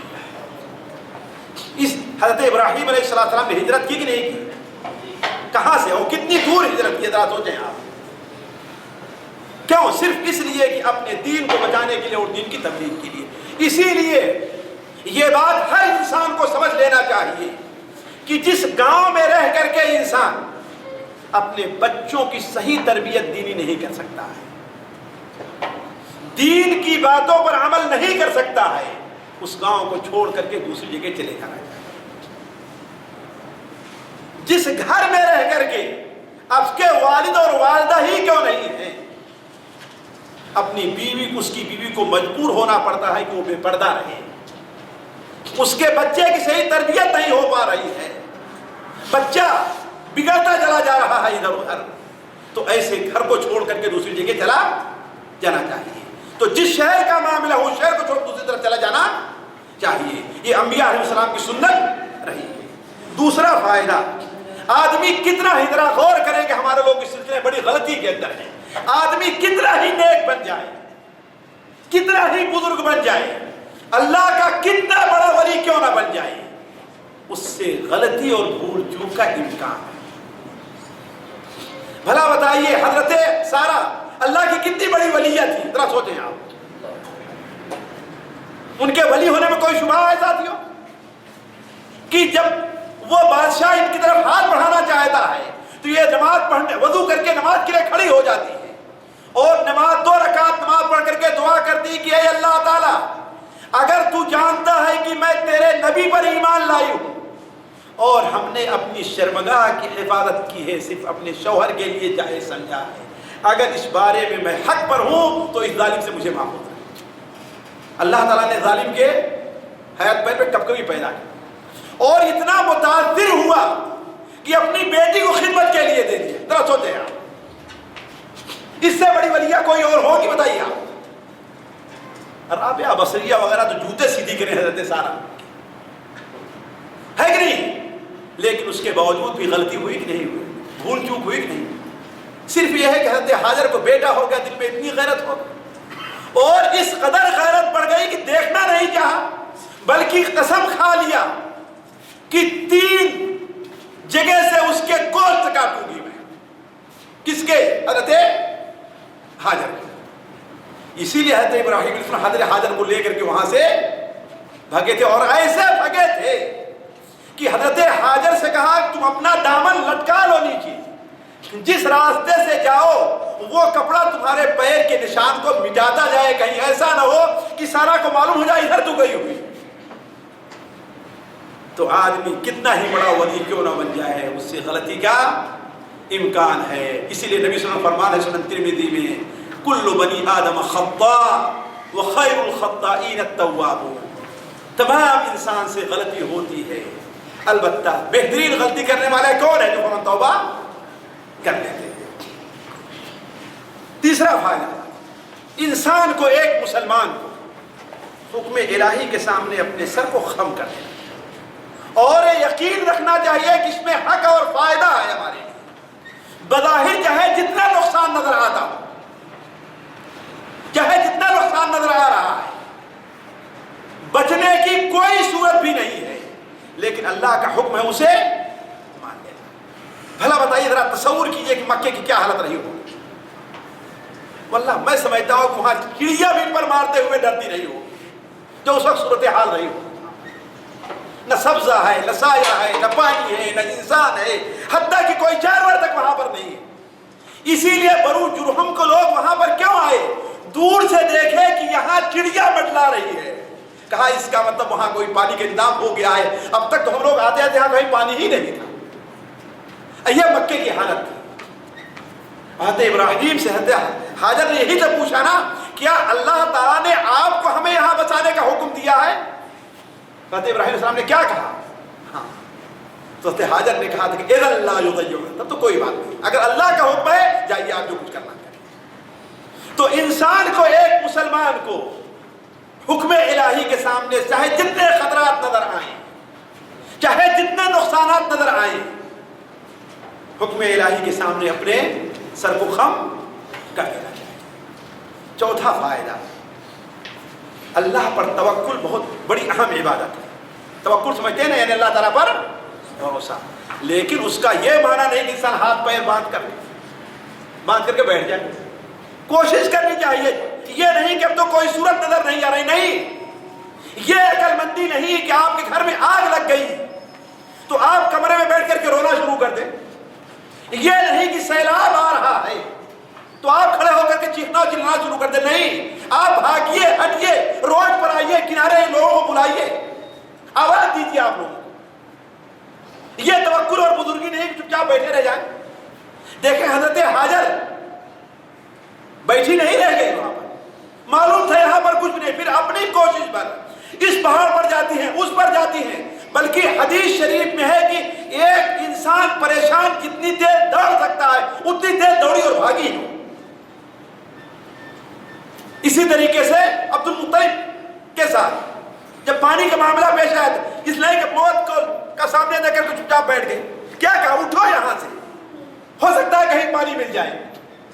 تو توکل بڑی اہم چیز ہے، لیکن توکل کا یہ معنی نہیں کہ اپنے گھر کے اندر بیٹھ جائے۔ پانچویں چیز، کسی قوم پر شرک ایک بارگی نہیں آتا ہے، آہستہ آہستہ آتا ہے۔